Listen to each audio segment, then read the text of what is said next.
जय हिंद दोस्तों। आज जो होता है जेनेटिक्स का टॉपिक पे रेलवे के द्वारा पूछे गए जो प्रश्न होते हैं उसका आज हम लोग अध्ययन करेंगे। इस टॉपिक से जो भी प्रश्न आते हैं रेलवे में पूछे गए हैं प्रीवियस ईयर में वो क्वेश्चन रहेगा। उसका पहला क्वेश्चन है, कवक का अध्ययन क्या कहलाता है?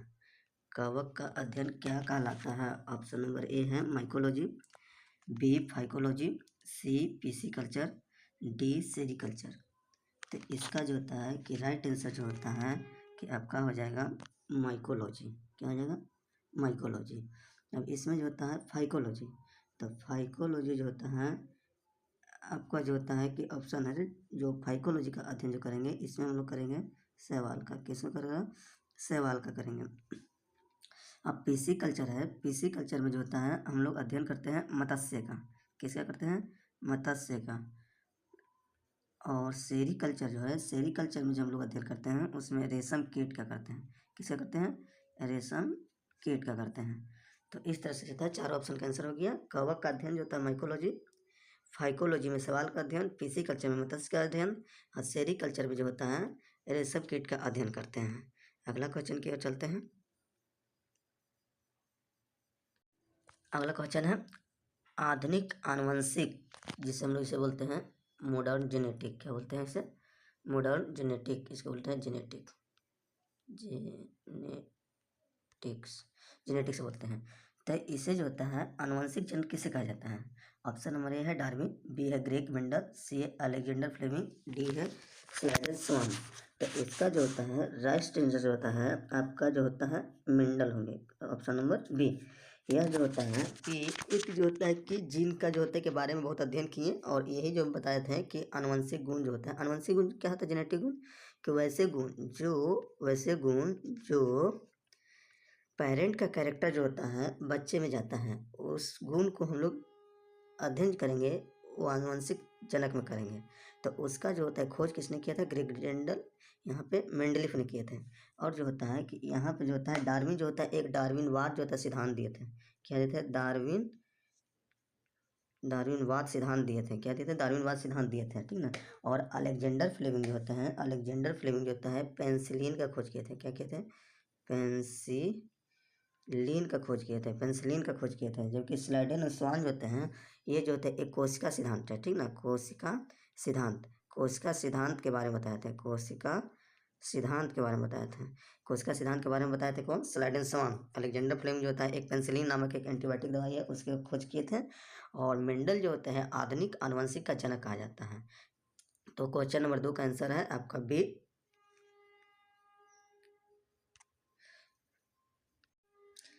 अगला क्वेश्चन है इनमें कौन सूत्र पुरुष में पाया जाता है?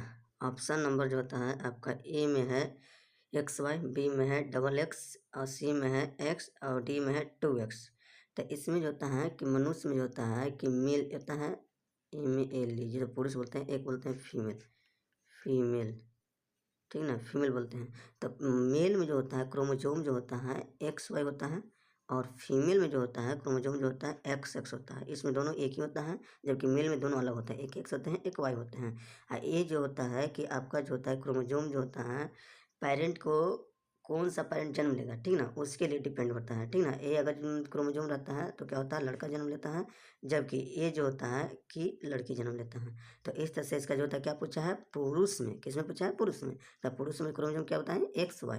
तो यहाँ पे राइट आंसर जो होता है आपका क्वेश्चन नंबर 8 सही हो जाएगा, ठीक ना। अब अगला क्वेश्चन चलते हैं। अगला क्वेश्चन है मानव में कितने जोड़ी गुणसूत्र होते हैं? मानव में कितने जोड़ी गुणसूत्र होते हैं? ऑप्शन नंबर है आपका ए में है 46, बी में है 23, सी में है 44, डी में है 46। तो यहाँ पर देखा जाता है कि क्रोमोजोम किसी भी जीव में जो होता है कि क्रोमोजोम होता है, तो क्रोमोजोम जो होता है जोड़ी में भी रहता है। क्या रहता है? जोड़ी में रहता है। अब जोड़ी में कहने का मतलब किसी का जोड़ी हो जाता है कि 4 जोड़ी है, तो उसको जो होता है कि 2 से गुना कर देंगे तो कितना हो जाएगा? 8 8। तब टोटल क्रोमोजोम पूछेगा तो 8 होगा, लेकिन अगर जोड़ी में पूछेगा तो कितना हो जाएगा? 4 हो जाएगा। तो यहाँ पे हमको जोड़ी में पूछा गया है। किसमें पूछा गया है? जोड़ी में। किसमें? मनुष्य में। तो मनुष्य में जो होते हैं कि कितने क्रोमोजोम होते हैं? 23 जोड़ी होते हैं। कितने होते हैं? अब इसमें 2 से गुना कर देंगे तो कितना हो जाएगा? 46 हो जाएगा, ठीक ना। तो यहाँ पे पूछेगा कि अगर जो होता है मानव में कितने जोड़ी क्रोमोजोम है, तो 23 जोड़ी। लेकिन सिर्फ जो होता है जोड़ी ना पूछ के सिर्फ पूछेगा कि गुणसूत्र की संख्या कितना है, क्रोमोजोम की संख्या कितना है, तो क्या हो जाएगा 46, ठीक ना। तो सिर्फ गुणसूत्र पूछेगा तो 46 मानना है, लेकिन अगर जोड़ी में पूछेगा तो 23 मानना है। तो यहाँ पे हमें पूछा गया है जोड़ी में, तो इसलिए इसका राइट आंसर जो होता है आपका क्या हो जाएगा, बी हो जाएगा। और यहाँ पे जो होता है कि अगर जोड़ी नहीं पूछे हुए रहता तो यहाँ पे कमला राइट आंसर होता है 46, लेकिन हमारा जोड़ी में पूछा हुआ है इसलिए होता है 23 हो जाएगा। तो यहाँ पे जो होता है इसमें 44 जो क्रोमोजोम जो होता है कि वो जो होता है आपका जो होता है ये 44 जो क्रोमोजोम है इसका जो होता है कि राइट आंसर जो होता है कि आपका जो होता है खरगोश में होता है। किस में होता है, खरगोश में होता है। जबकि 16 जो होता है कि आपका किस में होता है कि प्याज में होता है। किस में होता है, प्याज में होता है। तो ये सिर्फ जो होता है कि क्रोमोजोम होता है, लेकिन अगर इसकी जो होता है कि संख्या है, लेकिन अगर जोड़ी में पूछेगा तो इसका क्या हो जाएगा 22 हो जाएगा, और इसका कितना हो जाएगा 8 हो जाएगा। तो जोड़ी में पूछा है मनुष्य का 23 हो जाएगा, अगर बिना जोड़ी का पूछेगा तो 46 हो जाएगा, ठीक है। अब आगे क्वेश्चन चलते हैं। लेकिन इसी में एक और देख लेते हैं कि सबसे ज़्यादा जो होता है कि जो होता है कि क्रोमोजोम कहाँ होता है। तो सबसे ज़्यादा जो क्रोमोजोम जो होता है आपका टेरिडोकाइट्स में होता है। किसमें होता है, टेरिडोकाइट्स में होता है, जिसमें लगभग जो होता है आपका 1300 से 1300 से 1600 के बीच में होता है। किसमें होता है 1300 से 1600 के बीच में। तब इसमें ये भी क्वेश्चन पूछ सकता है कि जब जो होता है कि जब सबसे ज़्यादा पूछ सकता है तो सबसे कम भी पूछ सकता है। तो सबसे कम जो होता है कि क्रोमोजोम जो होता है एस्केरिस में होता है। किसमें होता है, एस्केरिस एस्केरिस में होता है, जिसमें मात्र जो होता है कितना होता है 2 होता है। ये हमारे पेट में जो होता है कि एक जो होता है कि परजीवी के रूप में पाया जाता है। जो कभी कभी जो होता है हमारा पेट में जो दर्द को उत्पन्न कर देता है, और जो होता है कि जो होता है कि उल्टी का भी महसूस कराता है। यह कृमि है एक प्रकार के, ठीक ना, परजीवी है, जो सबसे कम क्रोमोजोम इसमें पाया जाता है, ठीक ना। अब देखते हैं अगला क्वेश्चन की ओर चलते हैं। जेनेटिक्स में किसका अध्ययन किया जाता है, क्वेश्चन नंबर 5 है, जिसमें जेनेटिक्स में किसका अध्ययन किया जाता है। जेनेटिक्स जिसको हम लोग बोलते हैं जो होता है कि अध्ययन किसका किया जाता है। ऑप्शन नंबर ए है आनुवंशिकता, बी है कोशिका, सी है मांसपेशियां, डी है उत्तर। तो इसका जो होता है राइट आंसर जो होता है कि आनुवंशिकता होगा। क्या हो जाएगा, आनुवंशिकता होगा। क्या होगा, इसका आनुवंशिकता होगा। अब जो होता है कि आनुवंशिकता मतलब जिसमें आनुवंशिक चीज़ का अध्ययन करेंगे वो जो होता है आपका जो होता है कि क्या हो जाएगा, क्या हो जाएगा, आनुवंशिकता। अब इसमें जो होता है कोशिका का जो अध्ययन करेंगे तो कोशिका का अध्ययन को हम लोग कोशिका का अध्ययन को हम पहले बता दिए थे, क्या पढ़ाते हैं, साइटोलॉजी। क्या बोलते हैं, साइटोलॉजी बोले थे, ठीक ना। अब जो होता है कि कोशिका का अध्ययन पहले ही बता दिए थे, क्या हुआ था,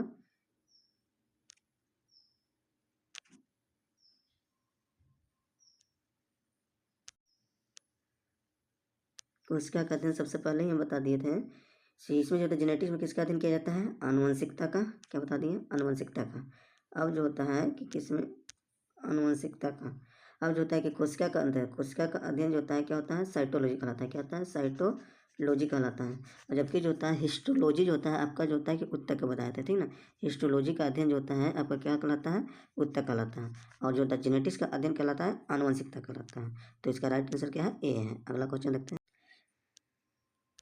अगला क्वेश्चन है, कौन सी जांच एक बच्चे के पिता का निर्धारण करता है, ठीक ना। बच्चे के पिता का निर्धारण करता है, एक जांच है, ठीक ना। जांच में मतलब आप ये पता लगा सकते हैं कोई बच्चा है, ठीक, ये बच्चा जो होता है किसका है। मान लें कि एक आदमी है, 2 है, 3 है, 4 है। अभी सभी के सभी बोल रहा है कि ये मेरा लड़का है। क्या बोल रहा है, सभी के सभी बोल रहा है कि मेरा लड़का है। अब ये जो होता है कि डिपेंड, अगर ये नहीं कहता है कि हम किसका लड़का है, तो इसके लिए हम लोग को एक टेस्ट होता है, जिसका टेस्ट का नाम है DNA फिंगरप्रिंट। क्या होता है, फिंगरप्रिंट, ठीक ना। इस टेस्ट के माध्यम से DNA का कोडिंग होता है, ठीक ना। उसमें जो होता है कि DNA का कोडिंग होता है, जीन का कोडिंग होता है, जो हूबहू नहीं कर सकते, लेकिन उससे मतलब 90% के आसपास में आपका पेरेंट के कैरेक्टर से क्या करता रहेगा, मिलता रहेगा, ठीक ना। और उससे हम ये पता लगा सकते हैं कि यह बच्चा जो होता है किसका है।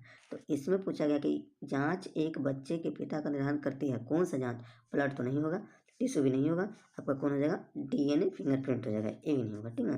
तो DNA फिंगरप्रिंट से आप किसी बच्चे को पता लगा सकते हैं कि उसके पिताजी कौन है। तो सिर्फ बच्चे का DNA फिंगरप्रिंटिंग नहीं होगा, फिर उसके पिता का भी होगा और बच्चे का होगा, दोनों को मैच कराया जाएगा। अगर मिल गया तो उसी का है, नहीं मिला तो उसका नहीं है।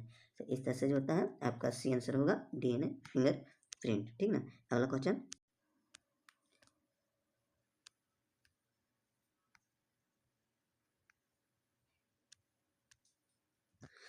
कोशिका में तत्काल ऊर्जा उत्पादन के लिए क्या लिया जाता है? कोशिका में तत्काल उत्पादन के लिए ऊर्जा मतलब तुरंत हमको ऊर्जा चाहिए। मान लिया कि हम थक गए हैं, ठीक ना, तो थक गए हैं तो अचानक ऊर्जा के लिए हमें क्या चीज़ की जरूरत होता है? पहला है एक प्रोटीन, दूसरा विटामिन सी, तीसरा है सुक्रोज, चौथा है ग्लूकोज। तो तुरंत ऊर्जा चाहिए ना, तो उसके लिए हमें क्या चाहिए? ऑप्शन नंबर डी ग्लूकोज चाहिए। क्या चाहिए? ग्लूकोज, ठीक ना। और ग्लूकोज का सी सूत्र होता है, ग्लूकोज का सूत्र होता है आपका C6H12O6, ठीक ना। ये आपका ग्लूकोज है, ठीक ना। अब ग्लूकोज जो होता है बहुत जल्द जो होता है कि आपको ऊर्जा प्रदान करता है, इसीलिए धावक को जब दौड़ता है तो दौड़ने के बाद उसे तुरंत जो होता है क्या खिलाया जाता है? ग्लूकोज किया जाता है। क्या किया जाता है? ग्लूकोज दिया जाता है, ताकि उसे जो होता है तुरंत जो होता है ऊर्जा निर्माण हो जाए। तो यहाँ पे जो होता है कि तत्काल ऊर्जा के लिए आपको क्या चाहिए? ग्लूकोज चाहिए। अगला क्वेश्चन है गुणसूत्र किससे संबंधित है? गुणसूत्र जो होता है, इसका पहले बताया था क्रोमोजोम के बारे जो होता है कि बारे में बता रहे थे, इसको क्रोमोजोम बोलते हैं। गुणसूत्र को हम लोग क्या बोलते हैं?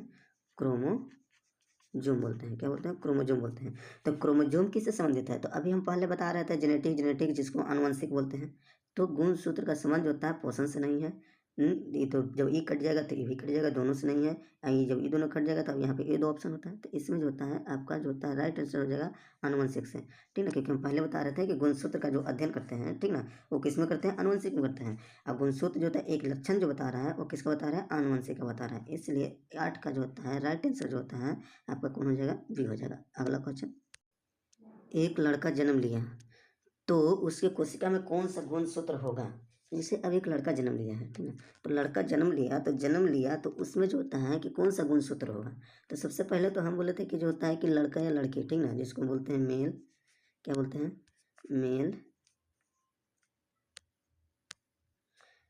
मेल, एक होता है फीमेल। तो लड़का में जो होता है हम बता देते हैं XY है, और फीमेल में जो होता है क्या होता है? XX है। अब जो होता है लड़का जन्म ले चुका है, ठीक ना, तो लड़का जन्म ले सकता है, तो इसमें जो होता है कि आपका जो होता है कि टोटल हम क्रोमोजोम कितना होता है जोड़ी में पूछेगा तो 23, लेकिन अगर टोटल पूछेगा तो 44, ठीक ना। तो क्या होता है? टोटल 44, ठीक ना। तो इसमें जो होता है कि इसमें भी मान लीजिए कि जोड़ी में पूछता तो 23 और टोटल पूछता तो 44 पूछता। तो यहाँ पे एक लड़का जन्म ले चुका है, ठीक ना। तो जो होता है कि आपका जो होता है कि यहाँ पे जो होता है कि लड़का के बारे में पूछ रहा है, तो लड़का का पूछ रहा था कि 44 प्लस क्या हो जाएगा? XY। तो यहाँ देखेंगे कि 44 प्लस XY कहाँ है, ठीक ना। तो पहला तो ऑप्शन जो 44 प्लस XX है ये लड़की के लिए हो गया, तो ये हमको कट गया, ठीक ना। ये 23 जोड़ी, ये जोड़ी में बता रहा था, जोड़ी तो नहीं होगा, ये भी कट जाएगा। तो आपका राइट आंसर जो होता है 9 का जो होता है C हो जाएगा। जो लड़के में क्रोमोजोम जाएगा वो 44 प्लस XY होगा। अब XY आपका जिम्मेदार लेता है लड़का को निर्माण करने के लिए, इसलिए इसका राइट आंसर आपका C हो जाएगा। अगला क्वेश्चन, परागण के लिए कौन सा तत्व आवश्यक नहीं है? ये जो होता है प्लांट में होता है। क्या होता है? प्लांट में होता है। प्लांट में आपका जो होता है जननपन, मतलब किसी जीव को निर्माण करने के लिए प्रक्रिया होता है, जिसको बोलते हैं पॉलिनेशन बोलते हैं। क्या बोलते हैं? पॉलिनेशन बोलते हैं। और पॉलिनेशन जो होता है 2 प्रकार के होता है। एक जो होता है सेल्फ होता है, क्या होता है? सेल्फ होता है। और दूसरा जो होता है क्रॉस होता है। क्या होता है? क्रॉस होता है। तो सेल्फ करने का मतलब पौधा खुद अपने आप जो होता है कि पॉलिनेशन कर लेता है, ठीक ना। पॉलिनेशन क्या होता है? पॉलिनेशन जो होता है कि पौधे में जो होता है कि एक ऑफस्प्रिंग को, ठीक ना, निर्माण करने के लिए जिम्मेदार लेता है। इसलिए जो होता है यहाँ पे ये 2 प्रकार का हो जाता है, एक सेल्फ एक क्रॉस। एक खुद ब खुद अपने आप कर लेता है, जबकि एक जो होता है दूसरे का माध्यम लेना पड़ता है, ठीक ना। तो दूसरे के माध्यम लेने के लिए इसको जो होता है 3 चीज़ की जरूरत पड़ता है। एक जो होता है कि हवा की जरूरत पड़ता है, दूसरा जो होता है कि कीट जो होता है कीड़े मकोड़े की जरूरत पड़ता है, और तीसरा जो होता है कि पानी की जरूरत पड़ता है। तो यहाँ पे जो होता है हवा जो होता है उसको उड़ा के ले जाएगा, ठीक ना। कीट जो होता है अपने पैर जब बैठता है फूल पे, तो बैठने के बाद उसके पैर में लग जाता है, और वही जो होता है दूसरे फूल पे जाके बैठता है, तो अपना जो होता है कि पोलन ग्रेन्स जो होता है वो छोड़ देता है। पानी जल में भी होता है, जल के माध्यम से एक जगह से दूसरी जगह जाता है। तो ये तीनों जो होता है क्रॉस पॉलिनेशन के लिए जिम्मेदार लेता है। तो यहाँ पे कहता है कि कौन जिम्मेदार नहीं है, ठीक ना। तो इसमें जिम्मेदार कौन नहीं है? तो यहाँ पे जिम्मेदार क्या है? हवा तो है, ठीक ना, कीट भी है, और फिर पानी भी है। तो इसमें जो होता है राइट आंसर जो होता है आपका क्या हो जाएगा? आग, ठीक ना। तो आग जो होता है आपका जो होता है कि जिम्मेदार परागण के लिए नहीं लेता है, ठीक है। आज का वीडियो अब इतना ही रहने देते हैं। अगर ये वीडियो कैसा लगा तो आप जो है कमेंट और शेयर ज़रूर कीजिएगा, ताकि आगे का वीडियो हम बना सकें। तब तक के लिए जय हिंद।